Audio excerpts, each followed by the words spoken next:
বছরের প্রথম দিনই ভোরে বয়ে যায় হিমেল বাতাস, এতে বাড়ে শীতের প্রকোপ। তবে বেলা বাড়ার সাথে সাথে অবস্থার উন্নতি হতে থাকে। আবহাওয়া অধিদপ্তর জানিয়েছে, শনিবার পর্যন্ত সারা দেশে তাপমাত্রা কিছুটা কমতে পারে।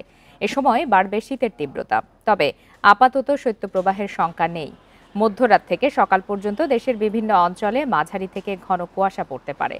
শনিবারের পর সারা দেশে আবারও কিছুটা বাড়বে তাপমাত্রা। তবে আগামী ৯ জানুয়ারির পর দেশের কিছু কিছু এলাকায় শৈত্যপ্রবাহের শঙ্কা রয়েছে বলে জানিয়েছেন আবহাওয়াবিদরা। সকাল ৯টা পর্যন্ত গত ২৪ ঘন্টায় দেশের সর্বনিম্ন তাপমাত্রা রেকর্ড করা হয় কুড়িগ্রামের রাজারহাটে ১১ ডিগ্রি সেলসিয়াস। উত্তরবঙ্গ, রংপুর বিভাগ, ময়মনসিংহ বিভাগ এবং সিলেট বিভাগ আর কুমিল্লা অঞ্চল সহ এইসব অঞ্চলে কিন্তু ঘন কুয়াশা আচ্ছন্ন আছে এবং কোথাও কোথাও এই ঘন কুয়াশা দুপুর পর্যন্ত থাকবে।